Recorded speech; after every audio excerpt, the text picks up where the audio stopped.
Dust swirled across the open plains as the sun dipped low on the horizon, casting long shadows over the weathered wooden fences of the Hollow Creek Ranch.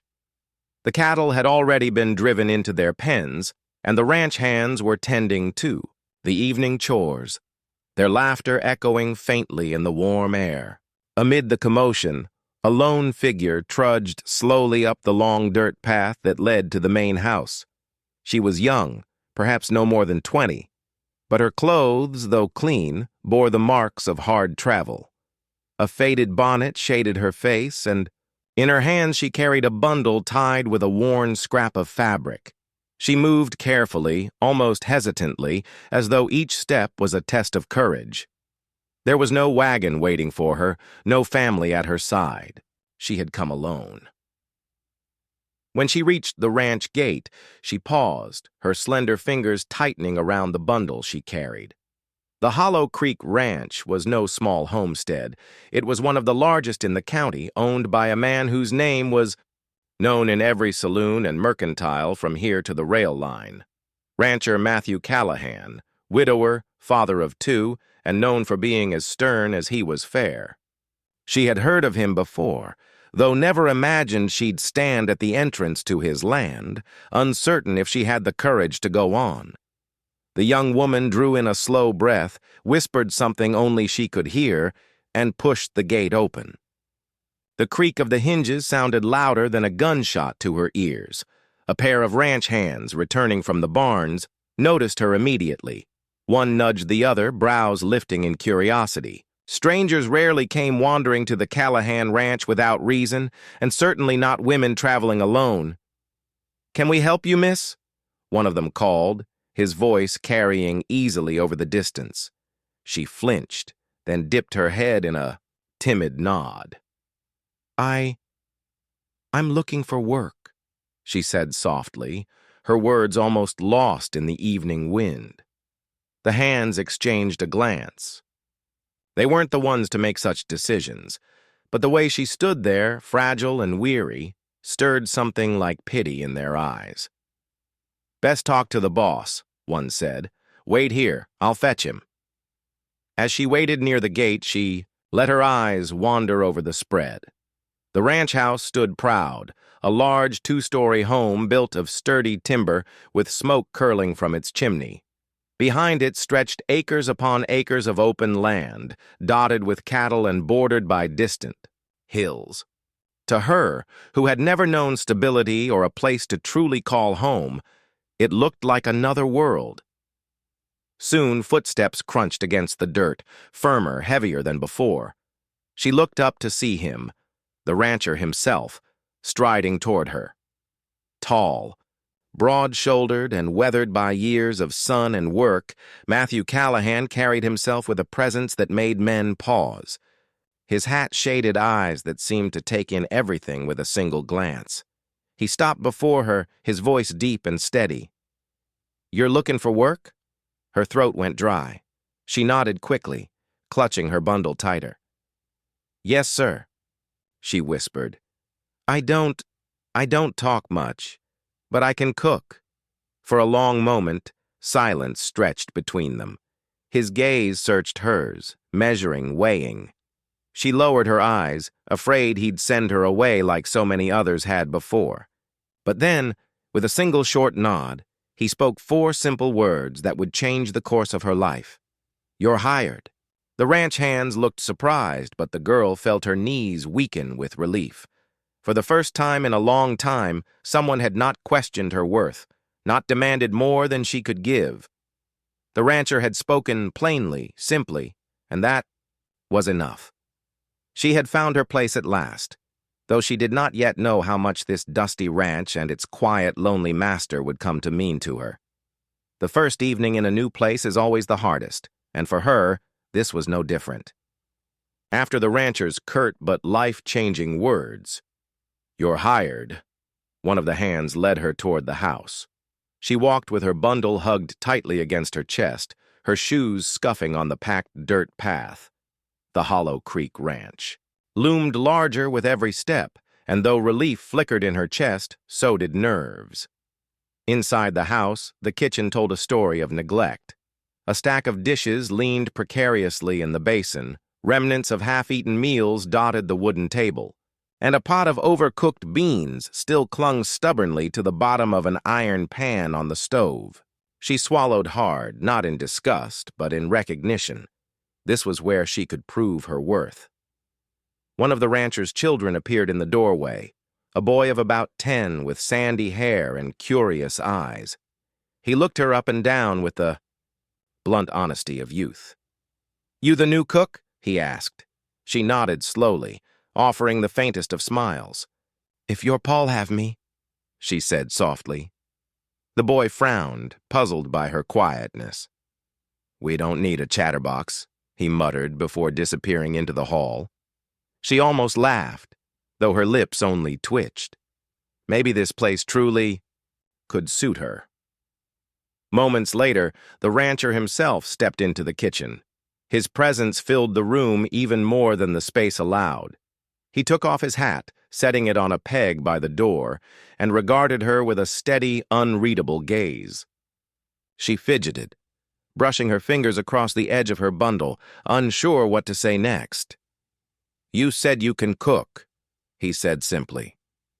"Yes, sir," she answered, keeping her voice steady, though it was soft as a breath. "It's all I know, really. I don't talk much."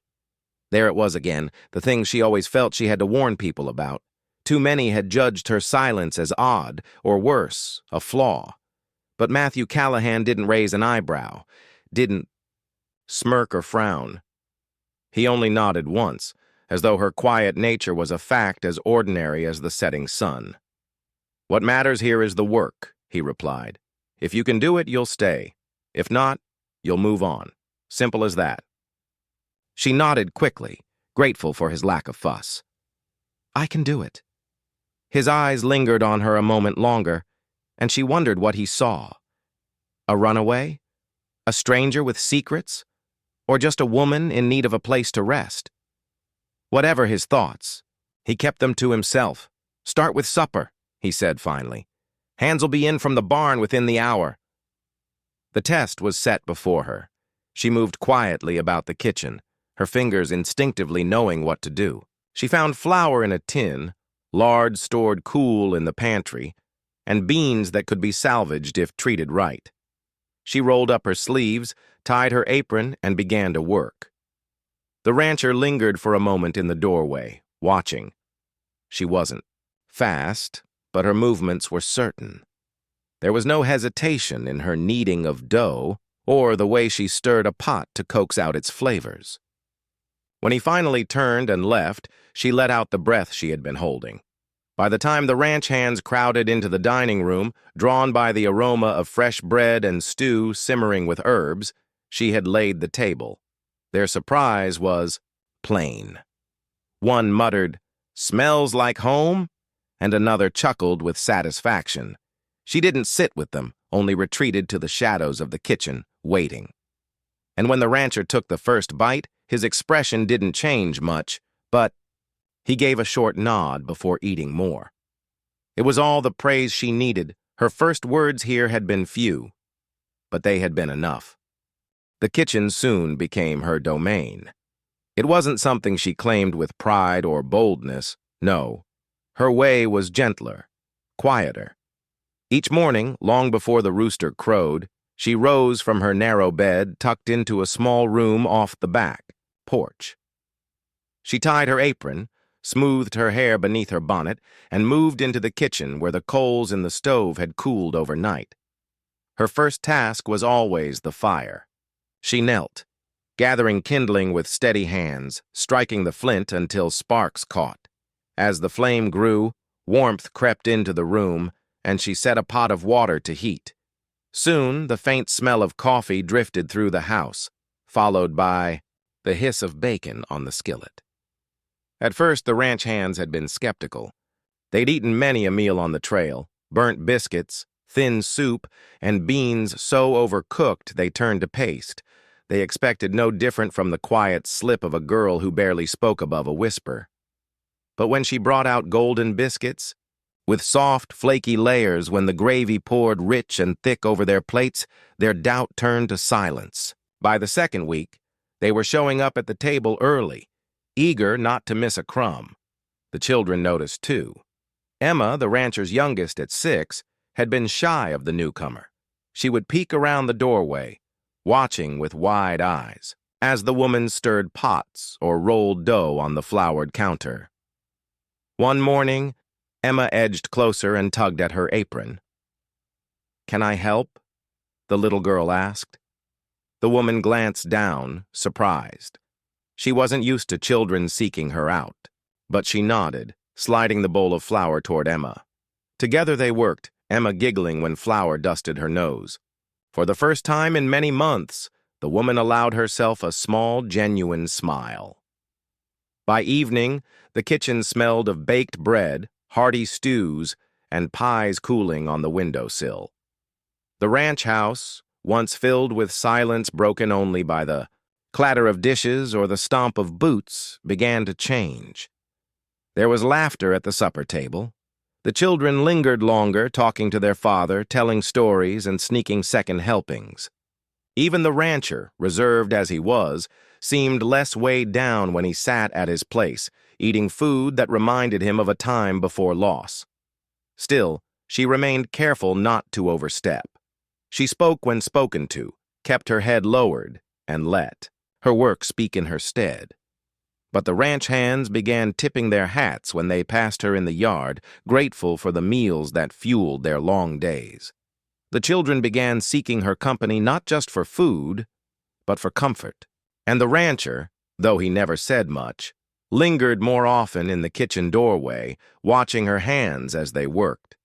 The kitchen itself reflected her presence. The counters were scrubbed clean, the shelves organized, the floor swept until it gleamed. Pots and pans hung neatly from hooks, ready for the next meal. There was an order here now, a rhythm, and within that rhythm she found a sense of peace she had long been denied. For the first time in her life, she wasn't just surviving, she was contributing, shaping the heart of a home. The Hollow Creek ranch had been running on grit and discipline, but now it pulsed with warmth again. And though she never dared to voice it aloud, each time she pulled bread from the oven or ladled stew into bowls, a thought stirred deep inside her. Maybe, just maybe, she had found a place where she belonged. The Callahan children were as different as night and day. Emma, the youngest at 6, was full of questions, her brown curls bouncing as she darted through the house with boundless energy. Thomas, at 10, had already begun to take on his father's quiet seriousness, though he wore it like an oversized coat that didn't quite fit. He often tried to act grown, but beneath his straight shoulders lingered the boy who missed his mother. At first, both regarded the new cook with suspicion. She was a stranger, soft-spoken, cautious, and unwilling to share much about herself. Emma peeked at her from behind furniture, while Thomas crossed his arms and asked pointed questions like, "How long you planning on staying?" or "Where you come from?" The woman never offered more than vague replies, her eyes lowered, her voice soft. But children, for all their suspicion, have hearts that bend more easily than adults. It began with something small, a plate of cookies. She had baked them in the afternoon, the sweet scent filling the kitchen. When Emma tiptoed in, nose twitching like a rabbit's, the woman quietly set a cookie on a napkin and slid it across the table. Emma's eyes widened, then her mouth curved into a grin as she took a bite. The next day, Emma returned, this time with Thomas trailing behind, pretending he wasn't interested. Another cookie appeared on the napkin. By the third day, Thomas sat down too, though he said nothing, only eating his cookie with a solemn air. She didn't push them with words. She let the food, the quiet comfort, speak for her. Soon, Emma was asking to help in the kitchen. The little girl's chatter filled the silence, questions tumbling out faster than they could be answered. "Why's flour so soft? Can I lick the spoon?"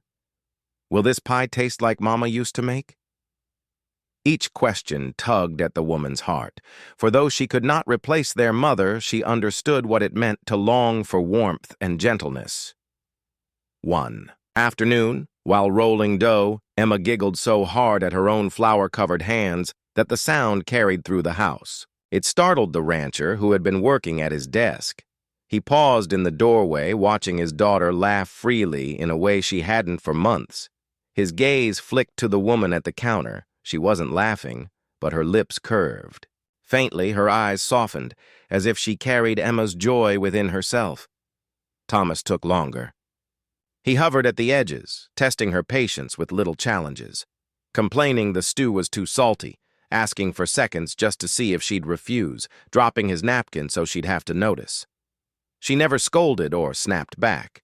Instead, she simply tended to each task with steady hands. Over time, his suspicion eased. He began sitting in the kitchen while she cooked, pretending to whittle or tie knots, but really just watching. One evening after supper, Thomas brought her a small, wooden carving. It was rough, the edges uneven, but it was shaped like a horse. "Made it myself," he said gruffly, setting it on the counter. "Thought maybe you'd like it?" She touched the carving gently, her eyes softening. "Thank you, Thomas," she whispered. That was all she said, but the boy straightened proudly as though her few words meant more than a speech. The ranch house began to change. Where once it had been filled with long silences and the echo of loss, now there was laughter. Emma's bright giggles, Thomas's reluctant chuckles, even the sound of footsteps rushing to the table when supper was called. The quiet woman hadn't forced her way into their lives. She had slipped in gently, like a warm breeze through an open window. The Hollow Creek Ranch sat several miles outside of town, but news traveled faster than a horse on fresh legs. Within weeks of her arrival, whispers about the quiet young woman reached the mercantile, the church pews, and the saloon counters. Some said she was a widow from back east, too broken-hearted to speak of her past. Others claimed she was running from something darker, a scandal perhaps, or debts she couldn't repay. A few hinted she might have been left at the altar, or worse, that she'd abandoned her own family. No one really knew the truth, but in a place where folks measured newcomers by their stories, her silence became its own tale. Every Saturday, the rancher rode into town for supplies, and the eyes that followed him lingered longer than usual now. "Who's the girl?" someone would ask, leaning on the counter. "Quiet one? Stays at your place?" But Matthew Callahan never offered much more than a shrug. "She cooks," he'd say simply, his voice leaving no room for prying. Still, tongues wagged. The saloon keeper said she was too pretty to be so quiet. That kind of quiet meant trouble. The pastor's wife fretted that she didn't show her face at church, warning that secrecy never bred good fruit. But there were others, softer voices, who admired her work. The ranch hands, after tasting her biscuits at the supply wagon, spoke warmly of her. One even said, "Don't care if she don't talk. Her pie talks enough for her." Back at the ranch, she heard bits of these rumors carried on the wind. A ranch hand would mention someone asking about her. The children came, home from school one day saying another boy had teased, "Your cook's probably a runaway." Though she never let it show, her hands trembled slightly as she folded laundry or kneaded dough afterward. The truth of her past weighed heavy on her shoulders, but she kept it tucked close, like the bundle she'd carried through the gate that first evening. All she wanted was a chance to work, to belong, not to be dissected by curious strangers. She had learned long ago that words, her own or others, could be sharp as knives. That was why she had chosen silence. One evening, as the sun sank low, she stood at the window watching dust swirl along the horizon. The rancher entered the room quietly, setting his gloves on the table. She didn't turn, but she knew he was there. "They're talking in town," he said finally. His voice was matter-of-fact, not accusing. Her shoulders stiffened. "I know," she whispered. He crossed the room, his boots steady on the wooden floor. "Does it bother you?" She turned then, meeting his gaze for the first time in days. "Not as much as it used to," she admitted softly. "But I came here hoping for quiet, not more whispers." He studied her for a moment, his expression unreadable. Then he said simply, "This ranch don't run on gossip. It runs on work. You're doing yours. That's what matters." Relief spread through her, fragile but real. He didn't demand her story. He didn't press for explanations she wasn't ready to give. His acceptance was as plain and solid as the land beneath their feet. Yet even with his steady words, the rumors continued to stir beyond the ranch. And though she tried to ignore them, deep down she knew one truth. Sooner or later her past would have to be faced. Silence could protect her only for so long. For now, though, she clung to what she had built. A warm kitchen, the children's laughter, and a place where, for the first time, she wasn't dismissed for being too quiet. At Hollow Creek Ranch, her voice might be soft, but her presence was growing stronger with each passing day. Matthew Callahan had never been a man of many words. Ranching demanded action more than chatter, mending fences, branding cattle, keeping accounts straight. Since his wife's passing, his world had narrowed to work and his children. He had little time and even less patience for anything beyond necessity. But lately, he found his eyes drawn to the kitchen more often than he cared to admit. At first, it was practical. He needed to make sure the new hire could manage food, kept a ranch running, and a cook who failed at her work would only slow them down. Yet the longer she stayed, the less his attention had to do with practicality. He'd come in from the pastures, dust clinging to his boots, and there she would be, rolling out dough with steady hands, flour dusting her cheeks like pale freckles. Or he'd pass the window while she was hanging laundry, her hair slipping loose beneath her bonnet, catching the sun like threads of gold. She wasn't flashy, wasn't bold. Her beauty was the kind a man noticed slowly, like how dawn light creeps across the land. Quiet, steady, unavoidable. What struck him most wasn't her appearance, though. It was the way she carried herself. She never complained about long days. She never demanded thanks. When the children tested her patience, she answered with gentleness. When the ranch hands grew rowdy at supper, she calmed the storm with little. More than a lifted eyebrow and another helping of stew. She gave without asking anything in return, except perhaps the unspoken wish to be allowed to stay. One evening after the day's work, he lingered in the doorway of the kitchen. She didn't notice him at first. She was too focused on mending a torn sleeve by the lantern light. Her fingers moved with precision, her brow furrowed in concentration. There was something deeply peaceful about watching her work, as though she stitched not just fabric, but order into the very heart of his home. "Need more light?" he asked suddenly, his voice breaking the silence. She startled slightly, then looked up at him with those soft, cautious eyes. "No, sir. I can manage." He nodded, though he found himself reluctant to walk away. Something about her quiet nature stirred a restlessness in him. He had known strong women before. His late wife had been bold and lively, but this woman's strength was different. It lay not in her words, but in her silence, not in her demands, but in her constancy. As the days passed, he began to notice smaller things, the way she crouched to speak at eye level with Emma, listening as if the child's every word mattered. The way Thomas, who had grown wary since his mother's death, sat a little straighter when she praised his small wood carvings. The way laughter returned to his home, not forced but natural, carried on the smell of bread baking and children's giggles, and he noticed how his own burdens felt lighter.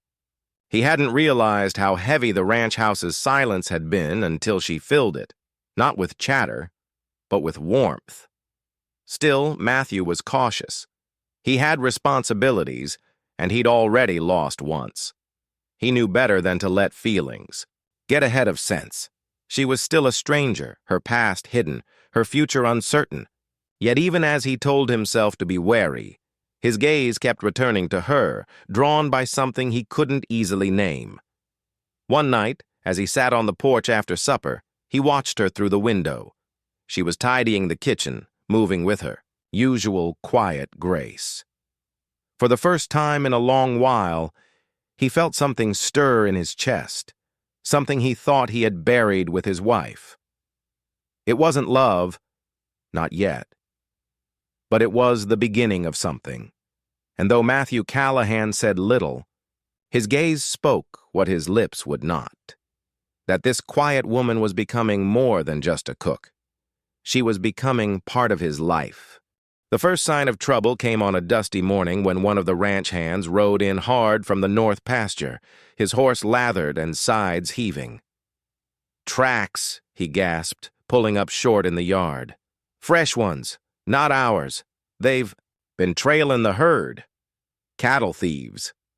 The words spread through the ranch like wildfire. Every man knew the risk. Hollow Creek Ranch had one of the largest herds in the county, and that made it a tempting prize. A single night's raid could cost the rancher months of hard work. Matthew Callahan didn't waste time. He barked orders with calm authority, his voice carrying sharp as a whip. "Saddle up! We ride light! Rifles ready!" Within minutes, the men were mounted, dust rising in a cloud as they thundered out toward the pastures. For the first time since her arrival, she was left behind with only the children for company. The ranch house, usually filled with the clatter of boots and low voices, felt hollow and too quiet. She stood at the doorway, clutching her apron, watching until the riders disappeared into the horizon. A knot of fear twisted in her stomach. Emma tugged at her skirt. "Will Papa be okay?" the little girl asked, her voice trembling. She forced a steady smile, though her hands shook. "Your papa's strong," she said softly. "And he's not alone. The men will look after him." But reassurance was harder to give herself. She knew too well how quickly life could turn. Memories of nights filled with fear, doors broken, shouts in the dark pressed at the edges of her mind. She shook them off and turned to the task at hand. "Thomas," she said firmly, "help me bar the doors. Emma, fetch the lanterns. We'll keep the house safe until your papa returns." The boy nodded, his jaw tightening with the same determination she often saw in his father. Together, they pushed heavy wooden bars into place across the doors and checked the shutters. The ranch house became a fortress, its silence broken only by the creak of wood and the soft hiss of the lanterns. Night fell slowly, stretching into an endless wait. She sat with the children by the fire, her hands never still, mending, stirring, folding, anything to keep from wringing them in worry. Emma eventually dozed off against her lap, while Thomas tried to stay awake, clutching his little pocket knife as if it could protect them all. Then came the sound. Hoofbeats, distant at first, then louder, pounding across the hard earth. She froze, every muscle taut. Were they the ranch hands returning, or the thieves bold enough to come for the house? Her heart hammered as she rose, motioning Thomas to stay quiet. She grabbed the shotgun from above the mantel, the weight of it both terrifying and grounding, in her hands. She had never fired at a man before, but she would if it meant protecting the children. The hoofbeats drew nearer. And then a familiar voice rang out, "It's us! Open up!" Relief swept through her so strong her knees nearly buckled. She lowered the shotgun just as Matthew and his men rode into the yard, their faces drawn with fatigue but alive, unhurt. The herd had been saved, at least for now. Later, as the men stabled their horses and the children rushed to their father's side, she remained by the fire, her hands trembling. She had held the line, kept the house safe, steadied the children's fears. She realized as her breath slowed that she was stronger than she had believed, and when Matthew entered, his eyes found hers immediately. For a long moment he said nothing, But in that silent gaze lay a recognition. She wasn't just a cook. She was part of the ranch now, someone who had faced fear and stood her ground. The night after the cattle raid was unusually still. The air hung heavy with the scent of dust and sweat, and the stars shone sharp and clear above the wide plains. Inside the ranch house, the children had long since gone to bed, exhausted by the excitement of the day. The ranch hands, too, had retired to their bunks, their snores drifting faintly from the bunkhouse across the yard. But she remained by the fire. The flames crackled softly, shadows dancing along the walls as she sat in the rocker, her hands folded in her lap. Though the house was quiet now, her heart was restless, the memory of hoofbeats still thundering in her chest. She had held steady for the children, had barred the doors and readied the shotgun. But in truth, the fear had cut deeper than she wanted to admit. The sound of boots on the floor drew her attention. Matthew Callahan stepped into the room, his broad shoulders weary, his face lined with the strain of the day. He carried himself with the same steady strength as always, but there was something in his eyes tonight, something softer. "You should be resting," he said, his voice low. She shook her head. "Couldn't sleep." He pulled out a chair, settling across from her. For a long moment, neither spoke. The fire filled the silence, its glow painting the room in amber light. Finally, Matthew leaned back, his gaze steady on her. "You did well," he said. "Kept the house safe. Kept the children calm." She lowered her eyes, heat rising to her cheeks. "I just did what I had to." That's more than most would have done. The words, simple as they were, caught her off guard. Praise was not something she was used to. She opened her mouth, then closed it again, her fingers tightening around the folds of her skirt. Something inside her stirred, an ache she had carried for too long, one that begged to be spoken. "Can I tell you something?" she whispered. Matthew nodded, his expression unreadable but patient. She drew a deep breath, her voice trembling as the words began to spill out. "I didn't come here just for work. I came because I had nowhere else to go." Her eyes glistened in the firelight, but she pressed on. "My family. They never thought much of me. Said I was too quiet, too plain, too useless. I tried to help, but nothing I did was ever enough. When I turned down the man they wanted me to marry, they said I was ungrateful. Told me if I wouldn't do as I was told, I could leave." Her voice cracked, and she looked down quickly, ashamed of the tears that threatened. "So I left, with nothing but a bundle and what little I knew. Cooking, cleaning. I thought maybe someone, somewhere, would give me a chance." She paused, her throat tight. "That's all I ever wanted. Just a place where I wasn't in the way." For a long moment, Matthew said nothing. The fire popped, the wind whispered against the shutters, but he simply sat there, his gaze steady and unflinching. When he finally spoke, his words were as plain as they were powerful. "Sounds to me like you're stronger than they ever knew. Took courage to walk away, more than most folks could muster. And since you've been here, this house has had more life in it than it's had in years." Her breath caught, her chest tightening with emotion. She hadn't expected kindness, only endurance. Yet here was this man, blunt and rugged, offering her the one thing she had never been given, belief in her worth. She blinked against the tears, a faint, shaky smile tugging at her lips. "Thank you," she whispered, her voice barely audible. Matthew leaned forward slightly, his eyes holding hers. "Don't thank me. You earned it. You belong here whether you see it or not." The words wrapped around her like a blanket, warm and steady. For the first time in a long while, the weight on her chest lifted. She wasn't just surviving anymore, she was beginning to live. The fire had burned low by the time she finished speaking. The last of her confession still hung in the air, fragile as spun glass, and she sat very still, afraid to break the silence that followed. Matthew Callahan was not a man who rushed his words. She knew that by now. But waiting for his answer felt heavier than any burden she had carried before. She kept her eyes fixed on her folded hands.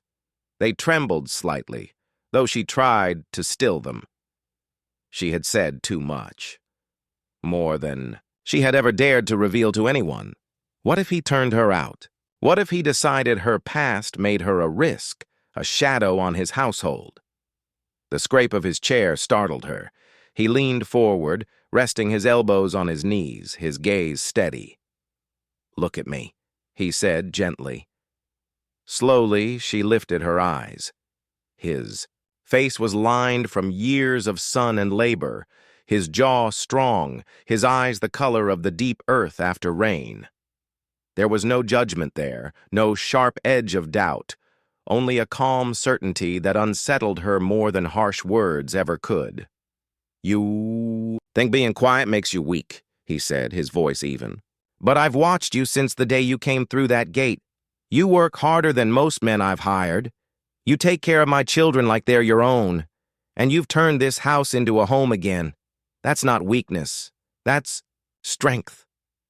Her lips parted, but no words came.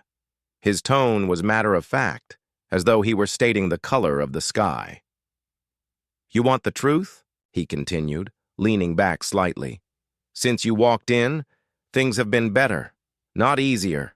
Not out here. Never easy. But better." Emma laughs again. Thomas talks again. The men eat with a smile instead of a grumble. And his words trailed off for a moment, his gaze flickering toward the fire. "I come in from a day's work, and for the first time in years, this place doesn't feel empty." Her breath caught. She hadn't realized how much she needed to hear that, how much it mattered to know that her quiet presence was felt. "I don't care where you came from," he said firmly. "I don't care about the whispers in town, or what your kin said. All I know is what I see. And what I see is a woman who belongs here." The word struck her with more force than a shout ever could. Belong. It was a word she had never dared claim for herself. Tears welled in her eyes, slipping silently down her cheeks. She pressed a hand against her mouth, overwhelmed. Matthew didn't move closer, didn't reach for her as some men might. He simply sat steady, giving her space, his presence alone enough to anchor her. At last, she found her voice. "Do you mean that?" she whispered. He nodded once, slow and deliberate. "I don't waste words. You belong here, with the children, with the work, with me." It wasn't a declaration of love, not yet, but it was something sturdier, a promise. The fire crackled between them, warm and steady, and for the first time since leaving her family, she felt the knot of fear inside her begin to loosen. She was no longer drifting, no longer searching for a place to rest. She had found it, here on this ranch, with a man whose strength matched her own kind of quiet resilience. She gave a trembling smile, her voice soft but sure. "Then I'll stay." And though Matthew said nothing more, the faintest curve of his lips and the steady weight of his gaze told her all she needed to know. She had finally been claimed not by demand, but by choice. Morning came soft and golden, the kind of dawn that painted the prairie in gentle hues of promise. She rose early, as always, slipping quietly into the kitchen while the ranch house still slept. The fire was rekindled, bread was set to rise, and the scent of fresh coffee soon filled the air. Yet today, something felt different, lighter, as though a burden she had carried for years had finally been set down. The night before lingered in her heart like an ember, glowing steady. She had spoken the truth of her past, the shame, the rejection, the loneliness, and instead of turning away, Matthew Callahan had answered with the simplest, strongest words she had ever heard. "You belong here." As the household stirred awake, she watched Emma and Thomas burst into the kitchen, their laughter ringing like music. Emma's small arms wrapped around her waist. Thomas grinned as he stole a piece of warm bread from the counter. She laughed softly, swatting at him with the flour-dusted cloth. In that moment, she realized she didn't have to pretend anymore. The children already saw her as more than a cook. They saw her as someone who cared, who stayed, who loved. Later that morning, Matthew returned from the barn, his hat pushed back, his shirt dusted from work. He paused in the doorway, watching the scene, the children tugging at her skirt, her smile lighting the room, and something softened in his gaze. She caught it, and her cheeks warmed, though she kept kneading the dough. After breakfast, the men rode out for the day's work, leaving the ranch unusually quiet. The chores were many, but time seemed to stretch differently, gently. In the afternoon, Matthew returned to the house. He found her mending by the fire, her head bent, the late sun glinting off her hair. He cleared his throat, and she looked up, surprised. "Something wrong?" she asked. "No," he said simply. He stepped closer, resting one hand against the mantel. "Just figured it's time to speak plain." Her needle stilled in the fabric. The air between them grew still, thick, with unspoken words. He studied her face for a long moment before continuing. "This ranch, it's work and dust and sweat. It's not easy, never will be, but it's my life. And since you came, it's been more than that. It's been a home again." His voice was steady, but his jaw tightened, as though the words cost him something to push out. "I don't want you to just cook here, or just watch the children. I want you to stay because you want to. With me, with them." Her breath caught. The meaning in his words was plain. He wasn't asking for a worker. He was offering her a place, not just on the ranch, but in his life. She set the mending aside, her fingers trembling. For so long, she had believed herself unwanted, disposable. Yet here he was, a man of few words, speaking the truth she had prayed for in silence. "I do want to stay," she whispered, her voice barely audible. "Not just for the work, for Emma, for Thomas, for you." For the first time since she had met him, Matthew's lips curved into a full, genuine smile. It was small, restrained, but it lit his face in a way that stole her breath. He reached out, not hesitantly, but with quiet certainty, and took her hand. His calloused fingers were warm, steady. "Then it settled," he said simply. The moment held no grand speeches, no sweeping declarations. But it was enough. More than enough. Outside, the ranch stretched wide and endless, the cattle grazing, the wind whispering through the grass. Life would not be easy. It never was on the frontier, but she no longer feared the hardship. For the first time, she had a place, a family, and a man who saw her worth not in what she said, but in who she was.